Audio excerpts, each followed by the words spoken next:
I'm married up, y'all. That's all I got to say. I'm married up. Man, so excited to be jumping into God's Word with you guys today, to be wrapping up a series that we started all the way back in January. So maybe some of you all are like, praise God, it's over. We're done. We're finished with Genesis. We had a few breaks in there, letters from my future self. We had Easter and Mother's Day, some awesome moments, but excited to be jumping into summer together, and I'm really excited because over the next several weeks, I've invited some of my friends, some of the best preachers I know from churches all over the place, from Southern California to Oklahoma, and they're going to be coming in. And really, I just said, guys, here's the deal. Just bring the best sermon you've got, okay? Bring the best sermon. I don't even care what it's about. Bring the best sermon you've got. So really, Summer Together is just a series about the best sermons you're ever going to hear in your life. So be here every weekend. It's going to be awesome. We're going to have fun on the patio. So much awesome stuff happening with Camp X, youth camps this summer. But today, as my wife mentioned, we are jumping into Genesis again. We are finishing up a little mini-series we did at the end on the life of Joseph. And today, what we're talking about, the title, if you're taking notes, you can write this down. What we're hitting on today is this idea of providence. The providence of God, and specifically resting in God's unstoppable plan. What does it look like for us to trust God? To really trust God, to deeply trust that God is actually in control. He has a plan. My life is not just a random sequence of events that is spinning out of control. No, God is sovereign. And the word providence means that God is sustaining and guiding the world towards his ultimate ends. And there's a mystery involved in that, because humanity, we have free will. We are agents. We are agents of responsibility. Our choices matter. Our choices have consequences. And yet somehow, God in his sovereign power is able to guide all the choices, both good and bad, in all the world, from all the billions of people towards his ultimate ends. It's an amazing thought. And the reason I can say that, the reason that I know that, is because if you've been following along in the story of Genesis at all, you know it's been crazy. It's like reality TV gone bad. You know, it's like one of those shows where you got the remote up and you're like, I should change the channel, but I just can't look away. I can't believe he just did that. She said that. Oh my God, this is going to be awful. I got to watch it. I got to see what happens. And Genesis, if you've been following the story from Genesis 1 all the way to Genesis 50, where we're ending today, it's been a little bit like that. The Bible, I love this about the Bible, it doesn't edit out the messy parts. Leaves them right in there. God says, look, I understand that when Adam and Eve turned away from me, the world broke, that sin and death entered the scene. I understand there is pain. There is the reality of brokenness in a broken world. But at the very end of the story, Joseph says this verse, and I mentioned it a few weeks ago, but we got to hit it again, because this is like God giving us his perspective on the whole thing. It's like God saying, look, I know where it started. I know how it's been. There's been moments where it feels like the promise of God is dangling by a thread and it's about to break, and there's no way God's people are going to make it. And here we get to the end of the story, and Joseph says to his brothers in this dramatic moment, because his brothers who sold him into slavery are now in Egypt, begging for food because there's a famine in the land and they're dying of starvation. And they end up in front of Joseph, their younger brother who they sold 17 years before. They can't even recognize him because he's wearing the full Egyptian headdress. He's royalty in Egypt. He's the right hand of Pharaoh. He's been exalted by God to the highest position in Egypt. And they've just discovered that the most powerful guy in the most powerful nation on earth is their younger brother who they had sold, betrayed, and left for dead. That's a bad moment if you're his brothers. And he says, Joseph said to his brothers, it's a good opening line on Joseph's part, don't be afraid of me. You have a lot of reason to be afraid of me, but don't be afraid. Am I in the place of God? I'm not God, okay? You meant evil against me, but God meant it for good. Yeah, you had some very bad intentions. Hatred, evil, murderous thoughts in your heart, and you did something that was so wrong to me. But God meant it for good. He brought me to this position for the salvation of many lives. Joseph is able to look back over the course of his life, the highs, the lows, the good, the bad, the painful, the betrayals, the loss, the heartache, all the things that all of us experience on one level or another. He's able to look back through the corridor of his own life and say, God was in all of it. There were a lot of people that did a lot of bad things to me. There were a lot of things that I didn't deserve that were done to me. There was a lot of heartache and pain and waiting and loneliness and forgottenness that I went through that I never saw coming. And yet somehow God in his providence and his power, he like orchestrated the whole thing for your good, for my good, for the good of everyone. So this whole story of Genesis is just a microcosm of the providence of God, the power of God to say, even though it can feel chaotic, even though you can look at your life and say, there's no way God's involved in this. There were plenty of moments where Joseph looked at his life, whether he was just sold by his brothers and left for dead, whether he was unjustly accused and thrown into prison and forgotten for 2 years, where he could have said, there's no way God's in this. There's just no way, God, that you're involved in this. I can't see how you're possibly going to turn this for good. I can't see how you're possibly going to use this for good. There's plenty of moments in the journey of Joseph's life, which we've heard about over the past several weeks, where if you would have walked up to Joseph, maybe while he was in prison, maybe when he was just starting out as a slave in Potiphar's house, maybe when he was in different seasons of pain and waiting, where you would have walked up to Joseph and said, hey, Joseph, what's God up to in your life right now? What's he speaking to you in this season? And Joseph probably would have looked you straight back in the face and said, either, I don't know, he's gone, he's left me, he's not answering my prayers, or he would have just said, I have no idea what God's doing. He gave me a dream a long time ago about one day me ruling everyone, but right now I'm in prison. I don't see how it's going to end there. I have no idea what God's up to. Friends, can I just say this to you? There will be moments in your life where if all you look at is the external circumstances of what you're going through, you might just miss the fact or be tempted to disbelieve or not trust in the goodness and providence of God, that no matter where you are or what you're facing, he is able and powerful enough to ultimately bring you to his plan and his purpose for your life.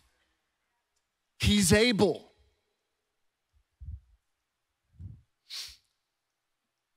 Nothing. The providence of God teaches us that nothing can stop God's plan. His plan for your life and mine is unstoppable. And my prayer for you today is this, is that you would be able to rest in the fact that God is at work in your life today, right now, even if you can't see what he's up to. Even if you can't answer the question, what is God doing in your life? Even if you have to honestly say, I have no idea. My prayer for you is that you could rest in the fact that he can take even the worst things of our lives and mold them, shape them, and direct them for your good, for my good, and the good of everyone. That we would be able to trust in the goodness and power of God, that in the end, everything is truly going to work out the way he intends it to. Nothing, absolutely nothing, or no one can stop what God wants to do in your life. Nothing and no one can stop what God ultimately wants to accomplish in your life. You don't have to be afraid. You don't have to live in fear or anxiety. You don't have to live in this uncertainty of, is God involved in this? You can rest in the goodness and the sovereignty and the providence of God. That's what the story of Joseph teaches us. That's what we learn. And there's three things that I think we see in this verse and in this story.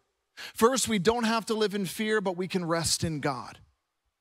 We don't have to live in anxiety or fear about what's coming. We can trust that God is able to use it and ultimately turn it for our good. Friends, the second thing we learn is that we have to look for the path of providence.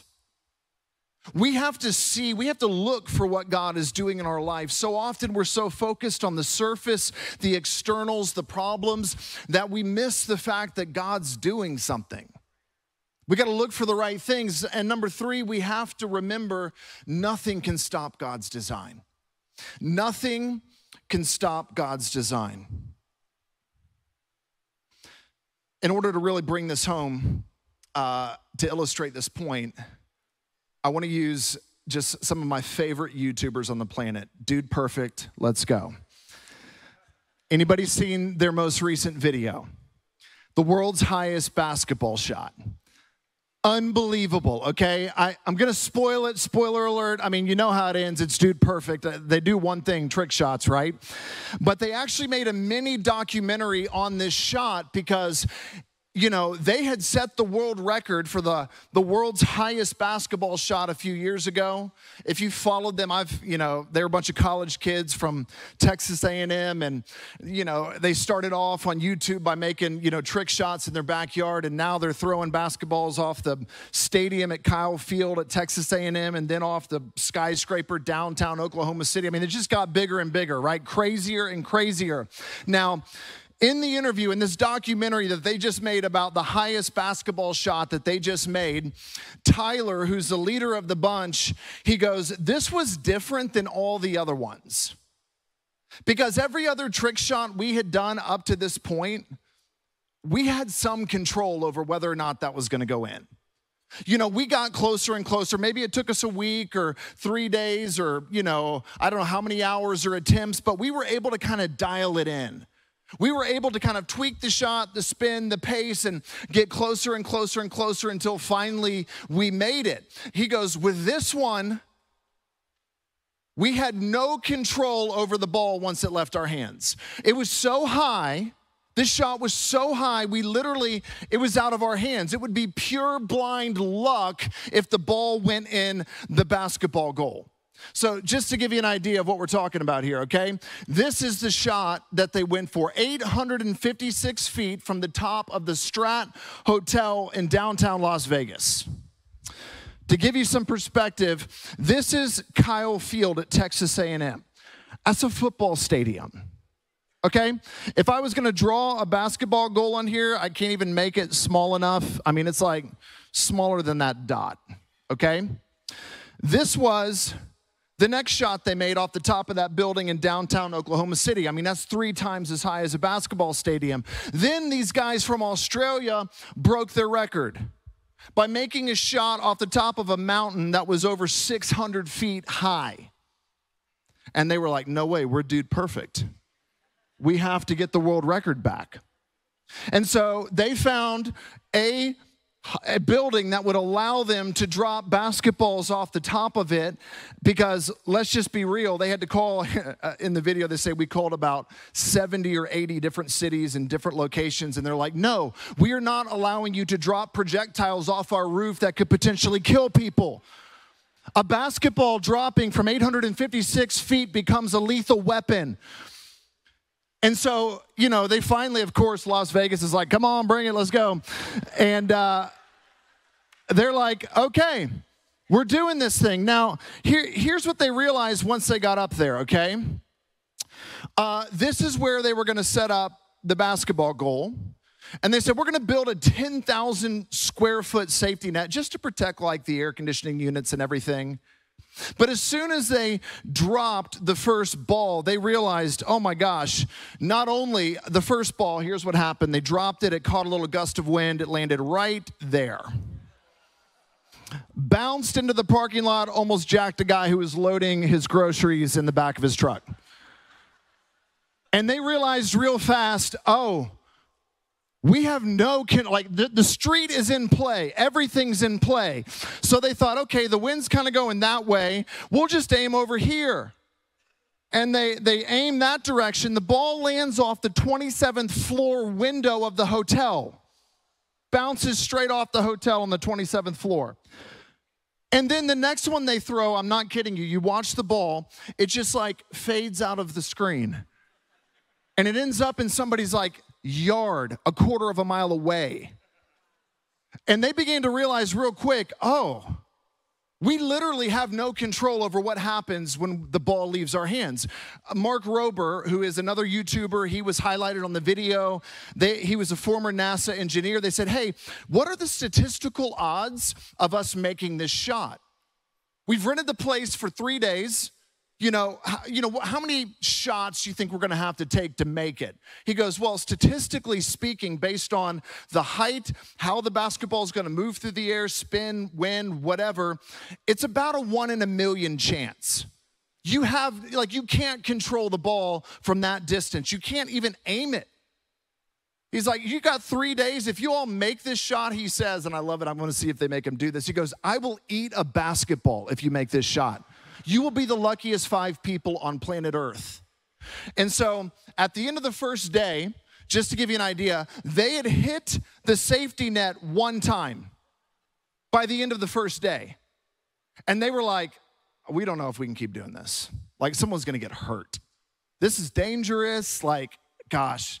And the executives at the Strat Hotel said, hey, we'll go ahead and close off the street for you guys. This is great publicity for us. We'll make it as safe as possible. Just keep shooting.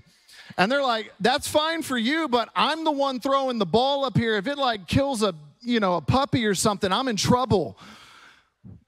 But they kept shooting. At the end of, they got their day 2, 50-mile-an-hour winds. Literally, they're dropping the ball, and it's like going over the hotel, next city over or something. Day 3, they're like, okay, finally, perfect conditions. No wind. We've got a shot at this.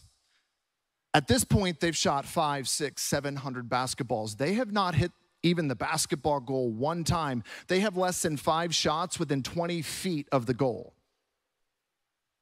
And Tyler's about to take a flight. They're coming down the home stretch of their last day. They're all stressed out. And he shoots this shot, and I just want to give you a little different perspective. The basketball is somewhere in that circle. He just lets it go. Goes to the next shot. Can you see the basketball in this picture? I got to find it. Okay, here it is. This is literally this exact picture from the upper angle. The ball is, hold on, I got to find it. This is it right here, I'm pretty sure. That's the basketball. Can you see the basketball goal? That's it right there. Okay, so the ball's tracking. This is the guys hanging underneath the umbrella on the roof. Here's the ball about 300 feet above the ground. The basketball goal's up here, okay? So you're watching this thing go, and you're like, there's no way. Like, there's no way this is going to happen. And yet, a gust of wind comes. It begins tracking towards the goal. The guys kind of sit up, and they're like, what? They haven't even hit the basketball goal yet. And then this happens. And then, this happens. And they go insane because that's what Dude Perfect does. They go absolutely nuts. And they're sitting down at the end of this. And Tyler's being interviewed. I mean, they literally turned this into a documentary. This was the most insane trick shot we've ever done in our entire lives. They turned it into a documentary, and he says, and I quote, I thought it was so good. He says, knowing how much control I had over the outcome, when the ball left my hands, I cannot look at that shot and say, God did not have his hand on it. He goes, it was impossible. I had no control over where the ball went after I let go of it. We would literally shoot it the same direction, same pace, same spin, no wind, and one time it would land on the roof, the next time it would land in the parking lot of the grocery store. We had no control over what was going to happen. And friends, what we have to realize is this. There are a very small number of things in our life that we have immediate control over. A very small circle of influence, but most of the time, the ball is out of our hands. And in our journey of life, what we're going to realize is that, yes, it may be out of our hands, but it's not out of His hands. God is still guiding, controlling, and there may be all sorts of variables and circumstances that you never saw coming. But He's still moving your life toward His ultimate ends, and only God can land you, can put you in the end where He's intended you to go. It is out of your control, but it is not out of God's control. So the first point, again, is don't live in fear, but rest in God. Don't live in fear, but rest in God. Now, what Joseph says to his brothers is this: I'm Joseph, your brother, whom you, let's just say it together, sold. You sold me into slavery. You beat me up. You threw me in a pit. You were going to go lie to my dad. You're mad because I told you about some dreams I had. I was a 17-year-old kid. Yeah, I was a punk. Yeah, I was being arrogant. Yeah, I probably shouldn't have said you all were going to bow down to me one day. I get it. Yeah, Dad loved me more than you guys and gave me a special, beautiful coat. Yeah, that's all true, right? Joseph didn't help his case very much. But that still doesn't really justify the fact that you sold me into slavery and then told Dad I was eaten by wild animals. Okay, so that's what you did. You sold me, but don't be afraid and don't be angry with yourselves. Don't even be upset with yourselves. That's a big thing for Joseph to say. Don't even be angry at yourselves for selling me to this place. It was God who what? Sent me here ahead of you to save your lives. That's one of the craziest verses. It's one of the craziest statements in the Bible. That's how the providence of God works. Basketball is out of your hands. Yeah, you did some really horrible things. But God actually used your betrayal, your lying, your greed, your sin, your hatred, your envy. He actually used all of that to save your lives.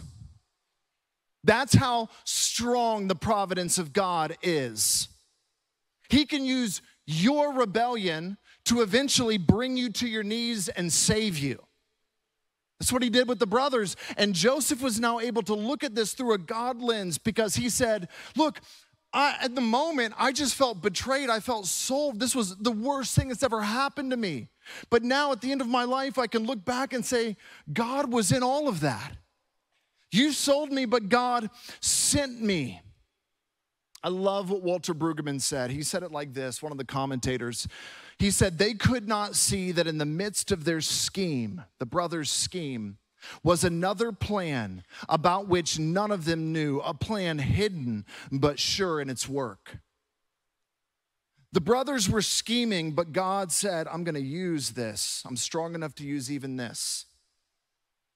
And God isn't the one who forced them to sin. He's not the one who caused the evil to happen, but He's the one who can redeem it and use it for not just their salvation, Joseph's salvation, but also the salvation of the world. Friends, this is how it works.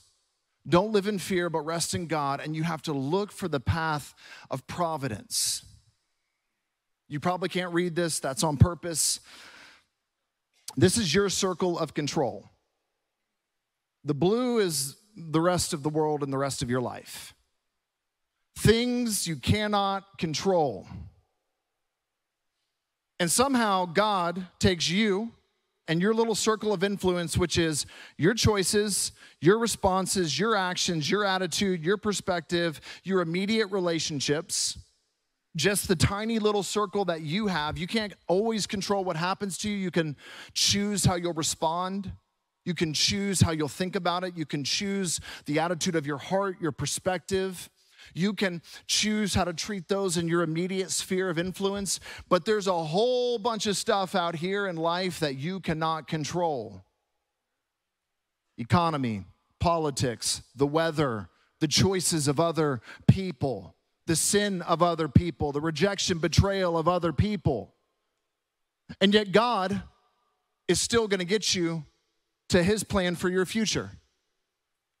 He's still going to bring you through it all to this eventual destination. It reminds me, I'll never forget, when I was in seminary, one of my professors, he asked us, he said, hey, very first thing he did in the class, he said, I want everyone just to take 1 minute and in your mind make a list of everything in this classroom that is blue. Everything that's blue. We're all looking around, making a mental note. And then he goes, okay, who can tell me one red object in this classroom? We were like, oh, come on, man, that's not fair. He's like, give me one red object. We couldn't think. I mean, we could like cheat and look around and like, oh, that one. But we weren't looking for the red object, right?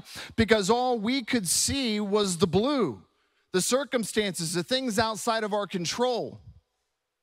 And oftentimes I wonder if we get so focused on the injustice, the evil, the actions of other people that are outside of our control, the painful things that we're in, the circumstances that are truly beyond us, where the ball is out of our hands, and we miss the fact that God is providentially guiding us and using all of it to eventually bring us to his ultimate ends. Sometimes we get so focused on what's broken, we forget to notice the blessings of our life. We forget to notice what God has done so far, how far he's brought us, what he's brought us through. Friends, God is always at work in your life. He is always redeeming. Don't get so focused on the blue that you completely miss the line, the path of God's providence, his goodness. I don't think it's an accident that the most common command in the Bible is fear not. Don't be afraid. Don't be anxious. And then the most common following line, when God says, fear not, the thing he says next almost every single time is, because I'm with you. Don't be afraid, I'm with you. It's what it says in Genesis 36 when Joseph is unjustly cast into prison when he does the right thing. He's in prison, but it says this, God was with him there. And he showed his goodness and his kindness to him even there. Friends, look for the path of God's providence. Rest. Don't live in fear, but rest in God. Look for his providence in your life. Begin to look for the ways that he is redeeming even the worst situations. Don't just focus on the blue, look for the red. And then number 3, nothing can stop God's design. I'll never forget this. When I graduated college, I was working for the company that I interned with, and Lindsay and I had gotten engaged, and she was working as a meteorologist up in Dayton, Ohio. I was working outside of Atlanta. We had just sort of started our careers, and we began to feel the call to ministry. And I remember having a conversation with Lindsay's dad, my father-in-law. Love him, amazing man, love him to death.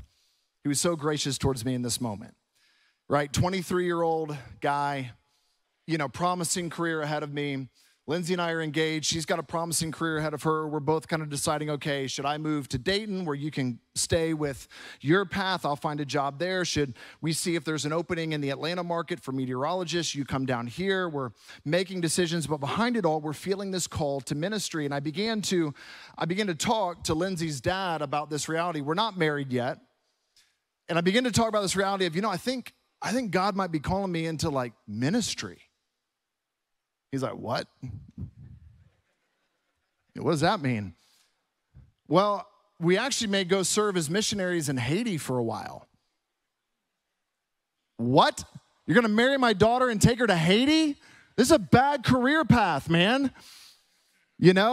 And, I begin to kind of share and process, and Lindsay and I are on the same page, and we're thinking, man, Lord, I feel called to pastor and preach. She feels called to ministry.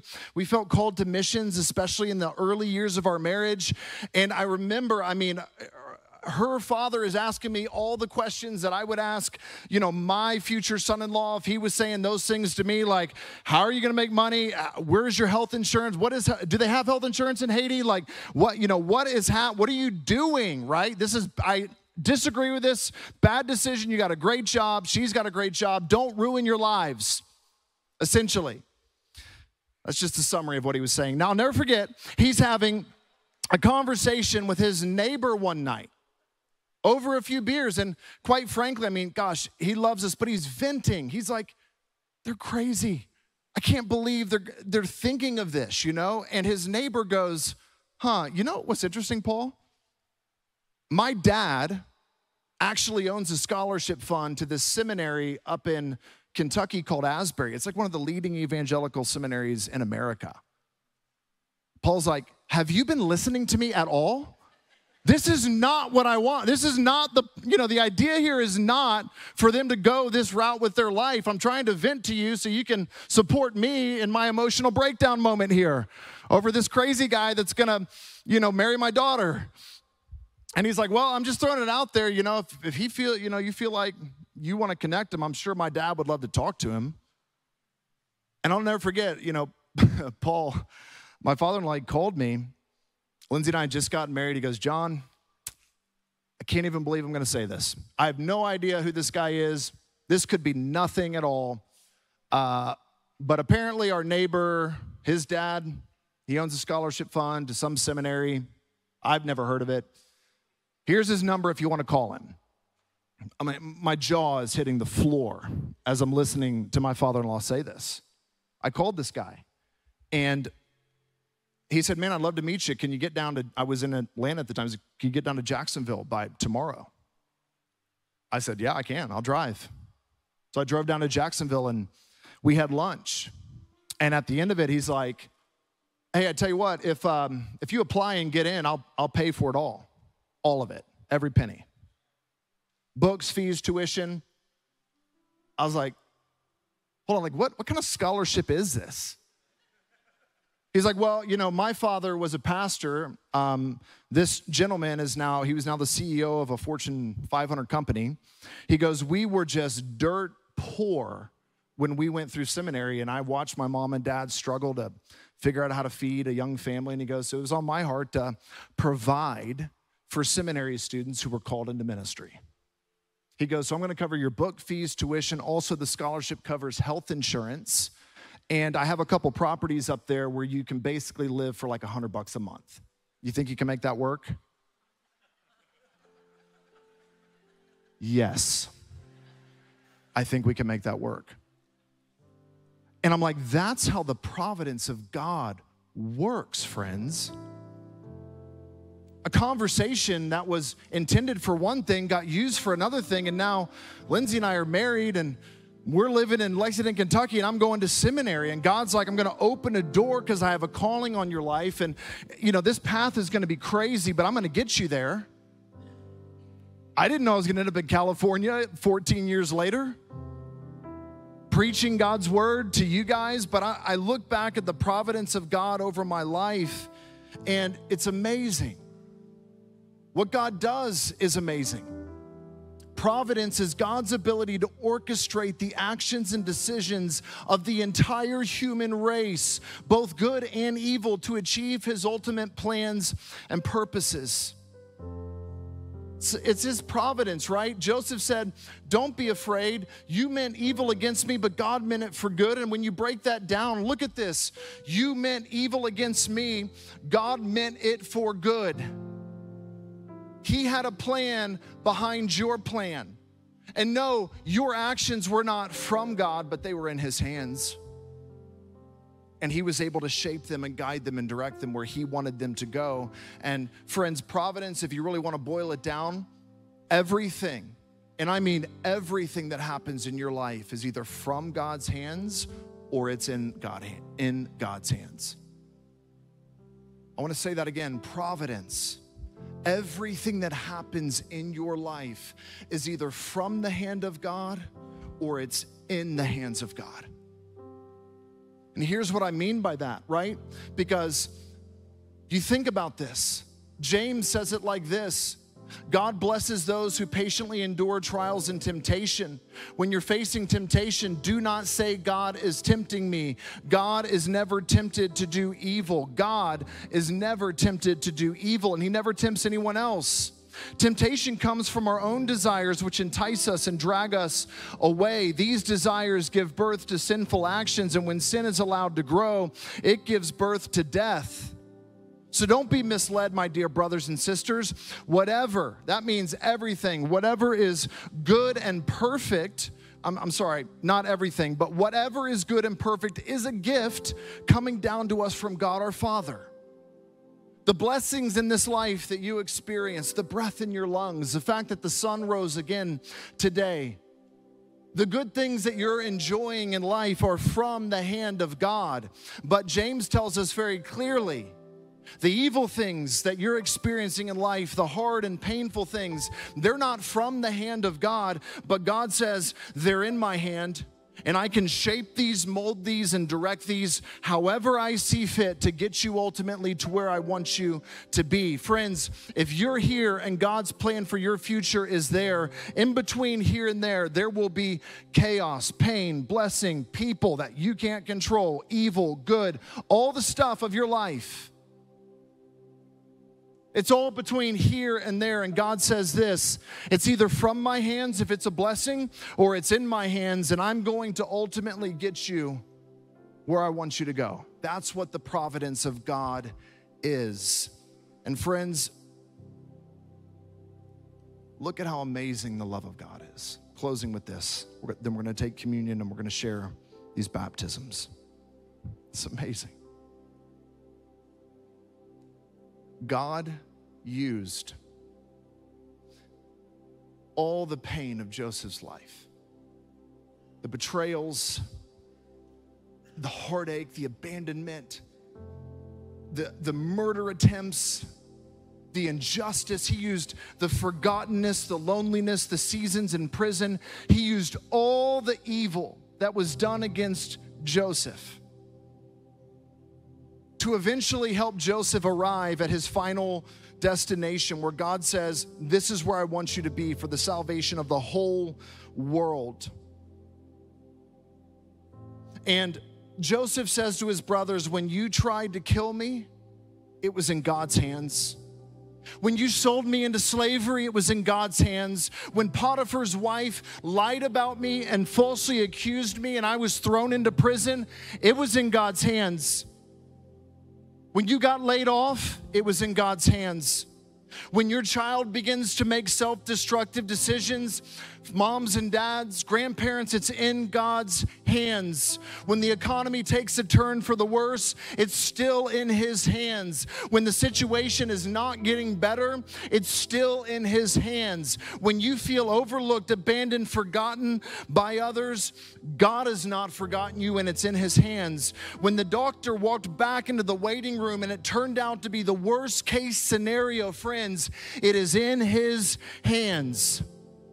You can't see it right now. You don't know how the story is going to end. You can't even imagine how God is going to mold this and shape this for your ultimate good and the good of everyone. But I'm here to tell you that what you're walking through may not be from God's hands, but it is in God's hands. It is in his hands. The line of providence that God is writing throughout your life, you may not be able to see it, you may not be able to understand it, but you can trust that God will ultimately get you where you need to be. God is working in the background, and if you can't see it and you don't know what he is up to, it doesn't mean he's not good. He's sovereign. He's working even in this. Can you even imagine the brothers in that moment when they're before Joseph and they realize it's him? Picture this scene. The very one they betrayed and sold into slavery. Picture this scene. They come and they think for sure once they realize it's him, he's going to kill us. Wow. The dream came true that he had when he was 17. Before they even knew it was him, they were bowing their knee before him because he was at the right hand of Pharaoh. And I imagine them thinking in their minds, I could never have imagined a scenario in which me actually bowing to my punk little brother, that little arrogant son of a gun with his pretty little jacket, would actually be good for me. I could never imagine a situation where not only would I be bowing to him, but I'd be grateful for him because God's going to use him to save me. I can't even imagine a scenario where this happens and this is good for not just me and Joseph, but for everyone in the whole world. It says the nations of the earth came to Egypt and were fed by the storehouses of food that Joseph prepared for them. And then we come to Jesus and we're about to share baptisms, right? And we see the story of Jesus' life, and Peter says this: Jesus was handed over to the authorities according to what? The definite plan and foreknowledge of God. He was crucified and killed by the Romans, but God raised him up, loosing the chains of death because it was not possible for him to be held by it. God took the greatest injustice in human history, the death of his perfect son, and used it to save the whole world, all who would put their faith in him. Your story's not over. The hand of providence, the good hand of providence, the hand of a sovereign God is guiding your life. And even though the basketball may be out of your hands right now, God is going to get it exactly where it needs to go.